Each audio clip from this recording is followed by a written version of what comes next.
All right, what's going on, YouTube fam? It's your boy Dax. I'm back, and I got some of y'all hit me up telling me, hey, D, what you think about the Super Bowl? I know it's Super Bowl week, and I know that we're ready to get there, and we're ready to see Tom Brady, Pat Mahomes. I'm not going to do an official Super Bowl breakdown until a little bit later in the week. But right now, what I'll tell you is some information that I know and kind of how I feel about things so far. All right. So what I got going on, they said today that there were some positive COVID tests that popped up. I think it's on the Chiefs side.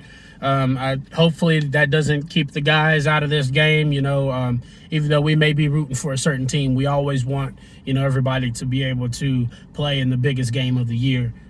So hopefully it's a false positive or whatever, but so far there's only been two because they are going through the COVID-19 protocol and stuff like that. So everybody make sure that you are wearing your mask. All right, wear your mask everywhere you go so that we can get rid of this thing and we can get this thing back to normal, because we gotta fill up some stadiums, man. It was weird having no fans in stadiums. So that, and then everything else is kind of normal. The Chiefs aren't going to get to the Super Bowl until later on this week. So we won't really know anything that they got going on yet. But right now they're still in Kansas City, doing their thing. Of course, Tampa Bay is already there because that's their home stadium. And everything's like normal. There's not going to be a big, media bash like it is that was supposed to be tonight. That's not going to happen. They are going to have some virtual, kind of meetings or whatever. So, we'll see what happens, when they start doing that. But other than that, right now, when you kind of look at the two teams, I think it's going to be a good matchup because the Kansas City Chiefs have backup tackles that they're going to be playing. They don't went through two tackles. They're on their third string tackle.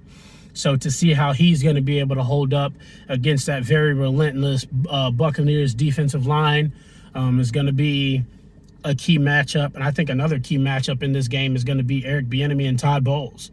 Todd Bowles on the defensive side for the Tampa Bay Buccaneers and Eric Bieniemy on the offensive side for the Kansas City Chiefs. I think that is going to be an amazing matchup to see how those two guys are going to go head-to-head. So that's going to be a good one. And then, of course, Pat Mahomes and Brady, who's going to play better, who's going to turn the ball over less, who's going to make the least amount of mistakes, who's going to strike first, so that's going to be a very cool thing to watch out for, and that's an excellent matchup. And then another good matchup I feel like is Kansas City Chiefs wide receivers versus the Tampa Bay Buccaneers defensive backfield. I feel like that's going to be another one that we're going to have to watch out for. I feel like that's going to be another one that we're going to have to, really kind of dive into, because everybody knows that the Kansas City Chiefs have amazing attack when it comes to passing the ball. That Tyreek Hill and Mecole Hardman, and you got Pringle and you got Kelsey, and so they got a whole bunch of weapons. And then that's not even talking about the backs that can come out of the backfield and catch the ball too. So we'll break it down a little bit more later on this week. I will come through and do a full breakdown on each team. So I'll do Tampa, and then I'll do Kansas City. So it'll be all one team for each team, and then I'll bring both of them together, and I will give you a pick later on this week. Like, follow, subscribe. I appreciate all y'all, and as always, peace.